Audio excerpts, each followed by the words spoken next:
On vient à peine d'arriver au poste de Richford, au Vermont. This is where we usually do our intake when we do catch them. We bring them in here. We're at one point housing a lot of UACs that were caught throughout the sector. You know, migrants can take a shower. L'action ne manque pas.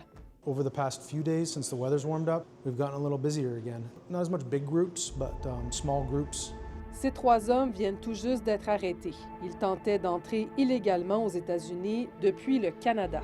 And they'll face administrative processing, go before an immigration judge, typically, or be removed and face other proceedings in the administrative processes.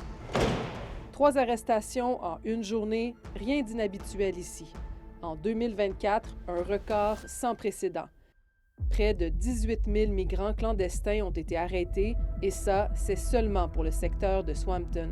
En 2021, ce chiffre était de 365. It's the busiest sector on the northern border, and then it matches even several southern border areas, which is remarkable. We weren't even close years ago. Busier than the Miami sectors and all, Puerto Rico. We've been incrementally busier and busier there.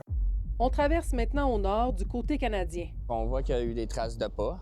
Évidemment, elles sont traversées au Canada. C'est un dossier qu'on avait trouvé, les sujets. Contrairement aux Américains, ici au Canada, impossible de savoir combien de migrants sont entrés illégalement sur les 68 km de frontières que surveillent les agents de Valleyfield. Le corps policier refuse de dévoiler le chiffre exact. Ça va arriver des journées qu'il va y avoir beaucoup de passages, mais ça peut arriver qu'on ait 3-4 jours sans aucun passage détecté.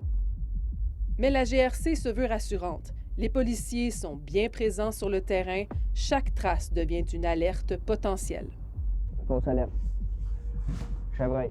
Dans la dernière année, on doit avoir eu plus qu'une dizaine de dossiers qui ont été judiciarisés. Il y a des organisations qui vont utiliser les coyotes. Il y a une personne qui va aller à pied, qui connaît plus le secteur. Souvent, la personne elle a un statut ici au Canada, va des fois traverser illégalement aux États-Unis, aller chercher des migrants puis revenir au Canada. Des fois, il va y avoir 2 coyotes, un aux États-Unis, un au Canada. Un marché très lucratif, géré par des organisations criminelles internationales qui ne sont pas nécessairement au Mexique, mais plutôt en Inde. They don't care about these people, really.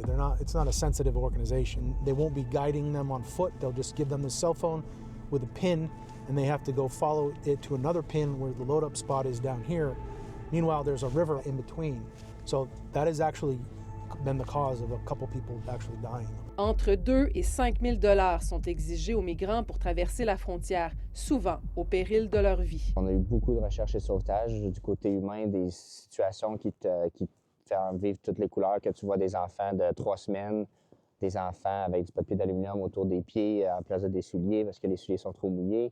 Du monde qu'on a retrouvé sans les yeux fermés dans la neige, abandonnés dans le fond par l'organisation.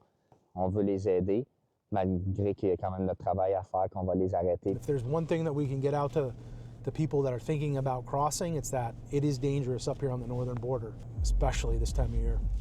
Il y a les migrants qui tentent de traverser à pied, il y en a d'autres qui forcent la frontière à bord de véhicules.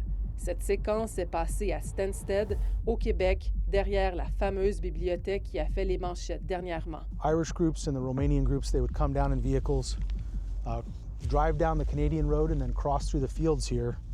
We put an end to it with these rocks. It was like every day, every other day, a couple times a week. Mais depuis l'arrivée au pouvoir de Donald Trump, qu'est-ce qui a véritablement changé sur le terrain? Il y a des pressions politiques au niveau plus haut gradé, puis la gestion, puis il y a des plans de contingence qui ont été faits pour pouvoir être prêts pour toute éventualité s'il y aurait un influx de migrants très fort. Mais sur le terrain comme tel, c'est quelque chose qu'on faisait depuis des dizaines d'années, donc notre travail au quotidien n'a pas changé du tout. Notre travail n'a jamais été aussi intéressant qu'il l'est en ce moment. C'est pas vrai quand on dit, mettons, on a la plus grande frontière non protégée. On a toujours été là, on travaille 24/7, puis on est ici pour... puis on a la technologie, on a du support pour pouvoir être efficace, pour pouvoir détecter la criminalité sur notre frontière. I've worked under 5 different administrations. Policies that change here and there will affect us. I'm not going to lie on that, but we're pros. We're used to that, and we just have a mission and a job to get done. So I think that's what drives everybody is the mission, to secure the border, to protect America. None of that changes. Si la frontière représente un enjeu majeur aux yeux de certains politiciens, sur le terrain, on laisse les discours politiques de côté. À la frontière canado-américaine, Marie-Michèle Lauzon pour Nouveau Info.